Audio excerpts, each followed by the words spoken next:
There it is. We're back. I know you guys missed us. We were gone for a whole week. We took the All-Star race off. Some of us had prior commitments, and some of us just needed a little break from NASCAR. So we took it. We're revitalized. We're re-energized. We were in for a pit stop. We've changed all 4 tires. We've got 2 cans of Sunoco fuel. We're ready to run. Welcome to the show. It's the unofficial name Left Turn Mania. The official name Dash for the Cash. I'm your host, Scott Steen. I'm the lead handicapper at winnersandwhiners.com, joined by a couple other Winners and Whiners guys. It's Chris King over there to my right on your radio dial. Down in the other quadrant, to the lower right quadrant of your 4 square, he'll be serving for the win in this hot game of 4 square. It's Scott Reichel. Scotty, what's up? Nothing much. How's it going with you? Good. And this bearded gentleman over here to our left, you know him, you love him. He broke on the scene in our last video and did a great job. We've asked him back again, and we'll ask him back again as long as he can tolerate it. It's Rye Cape, everybody. What's up, Rye? Not too much. How we doing? Happy Memorial Day weekend. Thank you, man. Same to you as well. Hey, Rye, let me ask you. Did you do a little dance when Kurt Busch won? I did. I was excited. All right. Very good. Wish I put more money on him, but you and me, it got me well. And as we do every week, we review the results as we have never done. I'm excited about reviewing the results. As last week I cashed with Kurt Busch. We all the Winners and Whiners guys had Elliott. He did get a top 30 finish. Congratulations on that. He finished 29. I blame Reichel for that because he turned on the race and then Elliott crashed. Yeah, that's exactly what happened. I turned it on, immediate caution, Elliott spun out. Yeah, that's exactly what happened. Rye's first pick was a good one. He had Kyle Busch, took the Busch boys, and Kyle Busch finished 3rd. That was a nice job there. As far as our mid picks, Ryan and I both had Kevin Harvick. He finished 15th. Reichel had Byron. He finished 16th. Chris had Lagano. He finished 17th. They really faded down the home stretch as they finished the Preakness there. So it wasn't good as they finished 15th, 16th, and 17th. So if you're looking for top 20 plays, those were your in. And in our long shots, Ryan and I did pretty well. He had Recce Spinhouse at plus 100 to 1 to win, but plus 230 to finish in the top 10. And Ricky did just that, finishing 8th. I had the aforementioned Kurt Busch at 40 to 1. He finished 1st, of course, and that was a big money grabber for me. Reichel went with a extreme long shot in McDowell. I had fun. I had a lot of fun. He finished 23rd. Okay, sure. And he finished as well as Michael McDonald. I was going to say, was that a career high 23rd? I don't even know. Speaking of Recce, Brad K is who Chris King had at 60 to 1, and he finished 14th. So there you go. Had a sniff at the top 10, had a shot at it, couldn't quite. He didn't even kill anybody. As far as our matchups go, should get bonus points for that. Rye won his with Harvick over Reddick. I lost mine with Hamlin over Larson. Reichel wins with Byron over Logano. And King loses with Harvick over Chris Bell. And it's so funny, by the way, that no matter what happens in the actual race, you will always lose the Larson matchup one way or another. Yep. You just can't win. You just can't beat him. I think I had him 3 weeks in a row laying big price, and I went, okay, I'm going to be smart now and fade him. And that, of course, did not work out. So as far as the points go, let's see here. What, I put this in twice? Oh, nicely done. I'll have to go back and check. Oh, there we go. It's like, whose line is it anyway? The points don't matter. There's the update. There's the updated points. I'm ahead now in the points race. Reichel's ahead in the money, but both Reichel and I are in positive territory, as is Rye after just 1 week. He's plus 130. Reichel and I'm plus 1670. Reichel's plus 3260, and Chris still waiting for that big win to pull him back to even. So, well, I don't bet on guys that are 40 to 1 to win and have them cash in like both of you.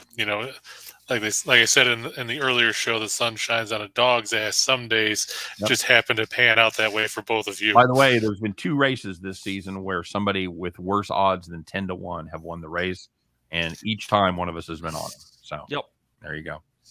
So, Chris, you guys ready? I also hit Kyle Busch on the dirt race, so get off my back. I got 2 wins on the year. Yeah, Okay. but that one didn't count because he said that the dirt race was stupid. That's why I took him. I took him and Larson for the full karma pity bet, and then ended up working out. All right, so we're ready to rock and roll. Rye, tell us a little bit about the Charlotte Motor Speedway, would you? Yeah, I think we're doing it's a 1.5 mile track. I think this is the last one until the playoffs in Kansas. This is going to be the longest race of the season. We're going to do 600 miles. I think we're doing 400 laps. And this isn't your normal 1.5 cookie cutter like Chicago, Kansas, Texas. This is a little bit different kind of track, right? Yeah, it's bumpy. Right. Also, there's a lot of space to move. You could go up top in the resin, or you could be down in the bottom. Would you compare it more to an Atlanta than one of the cookie cutters? Yeah, I guess so. Okay. All right. More of a kind of a 1.5 miles, more like a super speedway as far as the speeds go. So I call it a fast speedway. I can't believe they have to drink 600 Coca Colas. Man, I love it when those guys used to do the double duty. Used to do the Indy 500 and used to do the NASCAR race right after that. They take a chopper, and then they take a jet. And when was the last time somebody did that? Tony Stewart? I think Stewart was the last one that did it. Yeah, that had to have been like 15 years ago, at least minimum. Yeah, probably. So, all right, so let's get rolling this week, guys. It is like Roy said, it is 600 miles. It's none of that bullshit where it's like 600 laps, but it's only a half-mile track. Or no, this is 600 miles, man. This is so way to throw Bristol under the bus. This is 400. Yeah, you can see the Bristol 500. Like, you're gonna drive 500 miles. You're gonna do 1,000 laps. No, you're gonna do 250 miles. So they name their races. If you don't know, they name their races whichever one's greater to make the race look as long as possible. So little inside baseball there for you all. But we're gonna get otherwise it'd be what, like the Watkins Glen 7. Right. So I was the overall winner last week, and I'm going to start it off again this week. And I just had to basically copy and paste because once again I like Chase Elliott in this spot at Yeah. I got the same guy. I told you we were gonna. I told you at least 2 of us were gonna match up on the favorites. I'm gonna try to steal all of Scott's thunder. Chase Elliott's been very good, especially lately. His last 4 races, 1 win, 4 top 5, led 131 laps, average finish 2.3. Just really nothing bad to say about Chase Elliott at this track.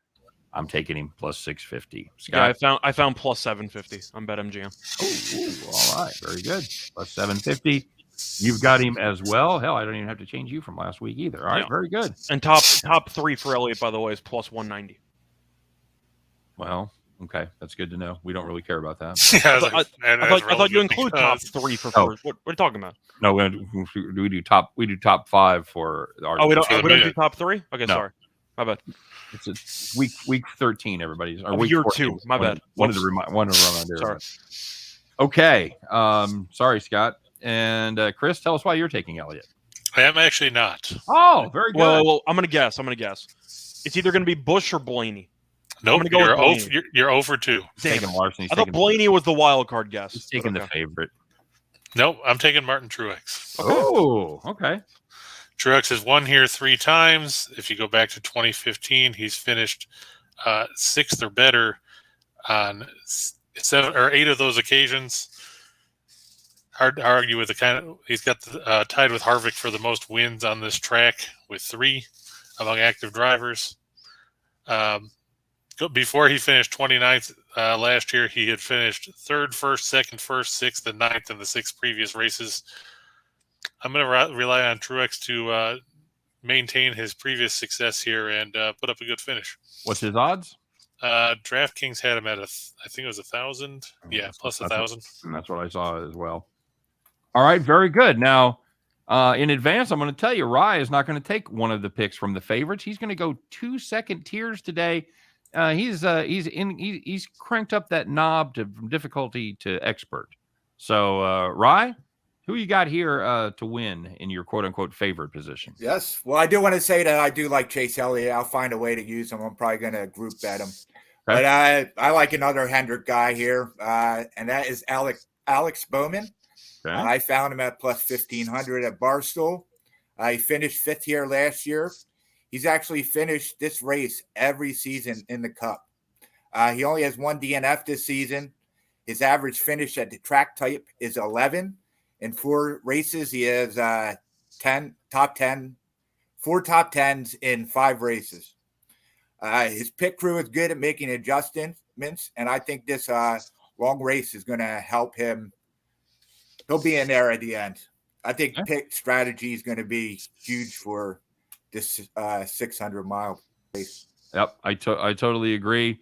And it's also going to be about who can deal with the changing track conditions as it goes from day to night and the track cools off. So you're going to have to be able to adjust. I definitely like veterans in this spot for sure. All right. So Scott and I both have Elliott. Chase has Bowman, and Chris has Truex. Let's move on to our mid-range picks. These are the guys that would be nice to see them win, but we'd certainly be happy with a top 5 finish. And Mr. Reichel, you're going to kick us off. Well, I was going to say I think that maybe Rye should go again because he had a mid for the first one, so we could just group the two. But yeah, I have Bowman. So there you go. I got 16-1 on BetMGM. A lot of the points Rye just hit on. I am going to throw out a trend that's worth mentioning, which is the fact that the Hendricks Motorsports team has won 12 Coca Cola 600s, which is the most by any team. So I decided to kind of go with a stack per se on Hendrick drivers. I ended up going with Elliott and with Bowman, but Bowman's been very solid here. He has led at least 5 laps in each of his last 4 races here. So at some point in the race, he's usually at the front, and I expect that to be the case by the end of the race. But he's also been really good recently. He's finished top 9 in 5 of his last 6 overall races, including the All-Star race, whether you want to include that or not. But Bowman is 16-1. With the track record that Hendrick has and the fact that he's been good here in general, I'm going with him at 16-1. Hey, you have a top 5 price for him? Yes, top 5 is plus 220 on BetMGM. All right, very good. Mr. King. I'm going to go back to another older driver, and I'm going to go with Kevin Harvick. You talk about a guy that's had success here. He's the other guy that's an active driver that's won 3 times here. He's finished in the top 10, 13 of the last 15 races at Charlotte. Some pretty good numbers. And, he's been better of late after that slow start to the season. I'm going to look for Harvick to turn in a solid outing here at Charlotte. He seems to like the track.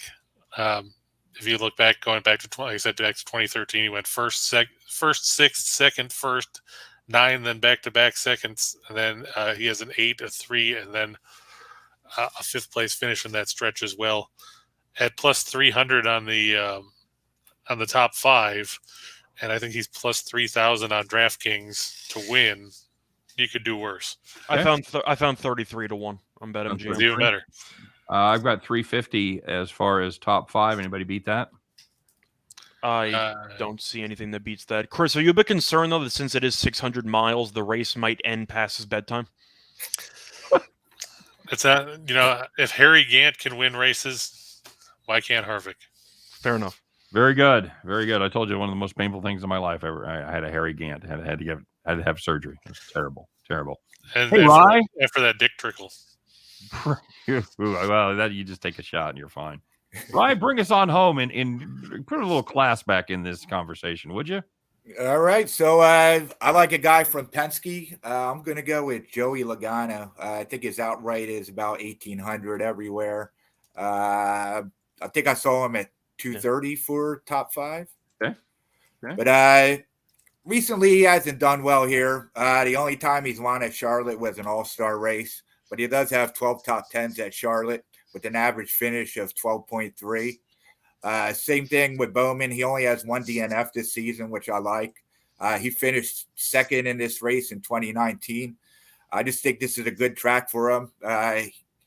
He's a good endurance racer, and we showed last week that his pit crew, when they're good, they're one of the best. What number did you say you had for top 5? I think 230. I found 250 on BetMGM. 250 for Lagana. All right, done and done.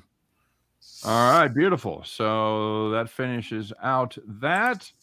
let's go to the long shots, the shot in the dark, if you will. Speaking of shot in the darks, I would be remiss to not mention it on every show we do today.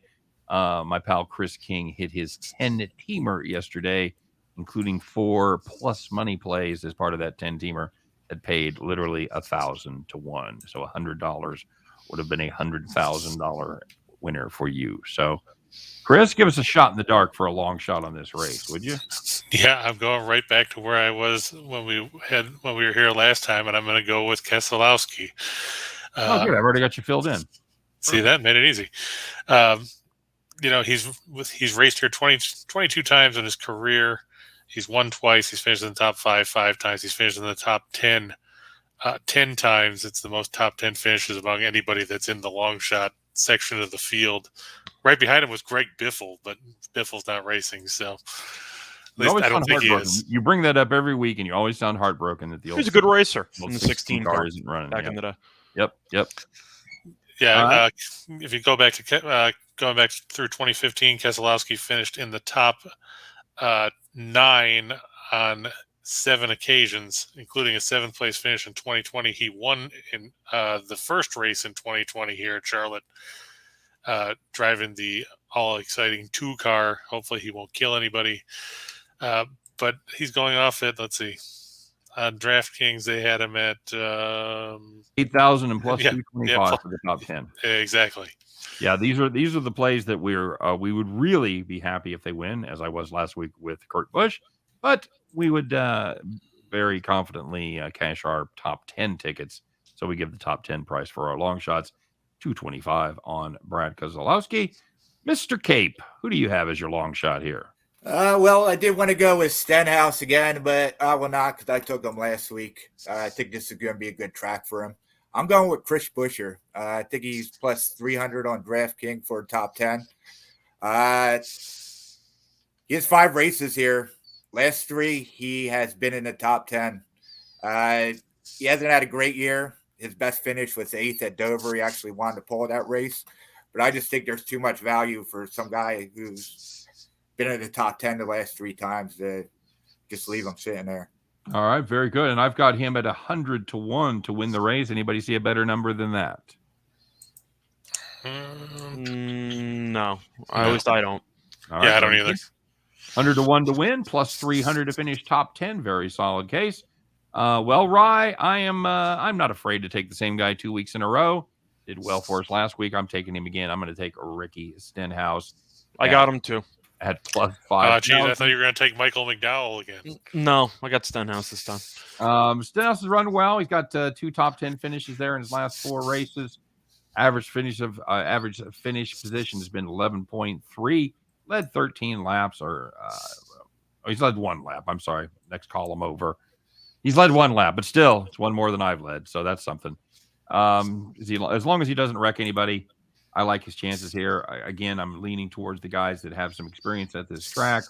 He's kind of one of those mid-range guys, not exactly a young driver, not exactly an old head, but he does have some turns around that track. I'll take Ricky Stenhouse Jr.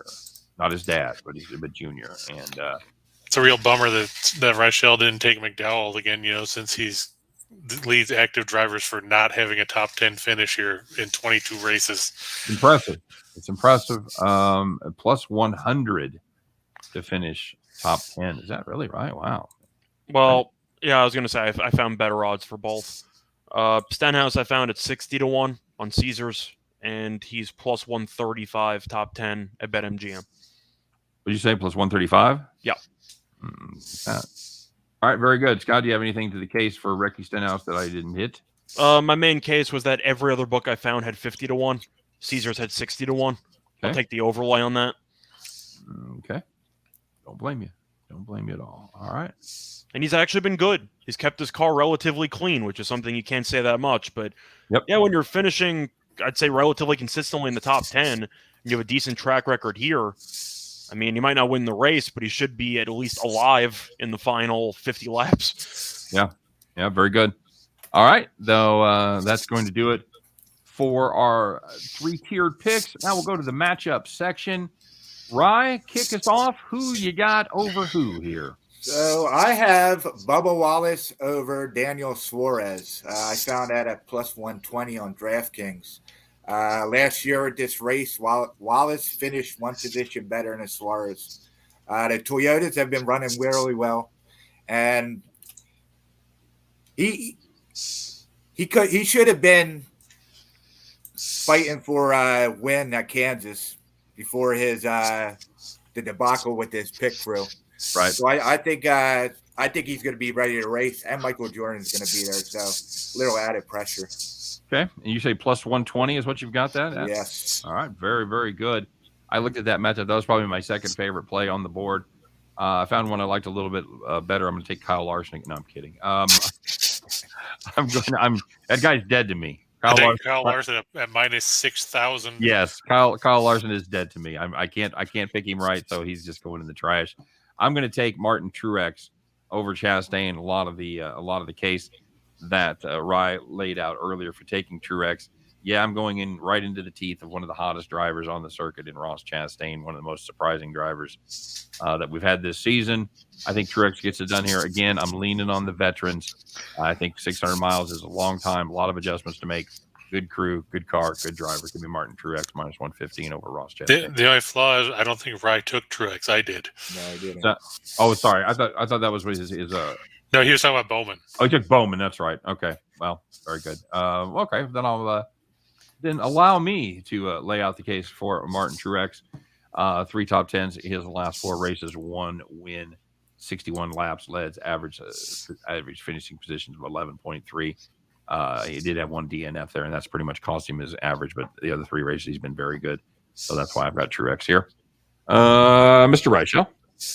Yeah, you really just stole all my thunder for the week. I got Truex over Chastain. I mean, the way we did not coordinate this, believe it or not, but I couldn't resist. I know Chastain is one of my favorite drivers on the actual NASCAR tour, but at the end of the day, I still think that Truex is in a good matchup here. He's finished top 10 in 5 of his last 6 races here.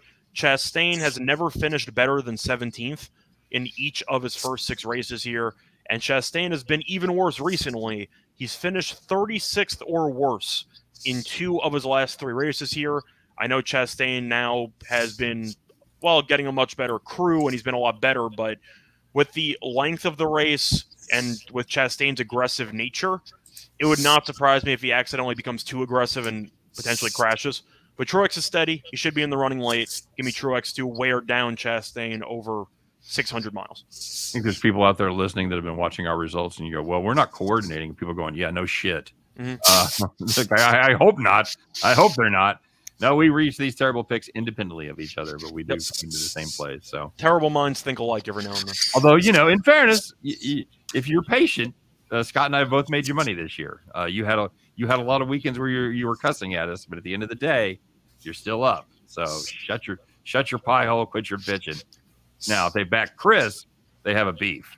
Yeah, but at least when I picked a winner, he was actually, one of the people near the top of the leaderboard, not a guy who was like, oh, well, this guy won because everybody else crashed and died, which was basically how Chastain won the race that Reichel had. No one cares, Chris. No one cares about your sour grapes. Just save a great story. I just remember cashing the ticket. That's all that save matters. Those sour grapes for your wine, buddy. How about we save the sour grapes for Mitch White, huh? What do you have? He's dead to me. What do you have for your matchup here? I'm actually going to go with Harvick over Bell, and he's at plus 125, which makes no sense because Bell's been trending the wrong way in his 3 races here. He finished 9th in his first race, but since then he's gone 21st and 24th. We've already talked about how well Harvick's run on this track. I'll take him at plus money. All right, very good. Well, and that's, by the way, that's the same matchup you had last race. It is. I know because I overwrite because I keep the columns the same, and I just overwrite, and I didn't have to do shit with yours except change the odds. So very good, nice plus money price there. So let's go ahead and recap. Rye, would you give us your 3 picks and your matchup one more time, please? Yes. So I have Alex Bowman, I have Joey Logano, I have Chris Buescher, and I have Bubba Wallace over Daniel Suarez. Very good. I have Chase Elliott plus 750, Kurt Busch plus 2,000, plus 200 for the top 5, and bringing it home with Ricky Stenhouse plus 6,000. I can't even say his name right now. When I try, I can't say his name without saying Ricky. Plus Ricky 6,000, Spinhouse. plus 135 to finish in the top 10. My matchup is Martin Truex Jr. over Ross Chastain minus 115. Scott? So for me, I have a lot of the names we've already said, but I have Chase Elliott to win at plus 750. I have Bowman to win at 16 to 1, and I have Stenhouse Jr. at 60 to 1. And my matchup is Truex over Chastain at minus 115 on DraftKings. So I've got to really root for Bowman here to put some daylight between me and you. Well, I have Bowman, so why would you be rooting for or Busch over Bowman? Sorry. I mean, hell yeah. That's why you got to root for Bowman. If you want to root for Bowman and help, Ryan and myself out, I appreciate the helping hand there. That's how selfless you are. You're rooting for my mid driver instead of yours. I'm flattered. Yes, fair enough. Thank you for relentlessly pointing that out. Chris, bring us home. Yeah, I'm going to go with Truex to win at plus 1,000. Harvick is with my mid pick at plus 3,300 or plus 350 to finish in the top 5. I'm going to go with Brad the Killer Keselowski at plus 8,000. At the long shots, he's plus 225. I don't think anybody said there was a bigger number than that for the top 10. And then my matchup was Harvick over Bell at plus 125. All right, very good. I got to be honest with you, Chris. I was a lot more excited to take Truex when I thought Rye was on Truex. That's okay. It's all right. Mitch White. You're due, buddy. You're due. All right. That's the show for you guys. Thanks very much for stopping by. Of course, you can find Chris at winnersandwhiners.com writing great content. Check him out every day, 2 p.m. Eastern time on Just Parlays. I'm along for the ride for that show. Scott Reichel still doing a little writing over there at Winners and Whiners as well. You can catch him 3 p.m. Eastern time as, again, a show that I am involved with as well, as we head back to the window, 3 p.m. Eastern time, both of these Monday through Friday. Rye, where can we find you, brother? I'm Rye Cape at every social media. Also do the NASCAR report on race days, usually around noon. All right, very good. Make sure you check out Rye. Follow him on social media. You can follow all the three of us on social media. I'm at Steamroller. He's at Betting Royalty, and he's at Reichel Radio. You guys have a great Memorial Day weekend. Once again, special thanks to all that have served, and a special shout out and salute to the families and friends of those who have served, especially those who have paid the ultimate price. Don't ever think that we don't appreciate the effort of guys like Chris King, who did his time in the Marines. Ryan, did you serve? No. All right, very good. So we'll just we'll all thank Chris for his service, and yeah, you guys have a great weekend. Enjoy it. Spend some time with the family. You back to watch that race. And we'll see you next weekend. And now I'm pretty excited. We've got the close that I've been wanting to get the whole time. So we'll get to that. You guys have a great week. Good luck on all your plays, and we'll see you next time. Take care, everybody.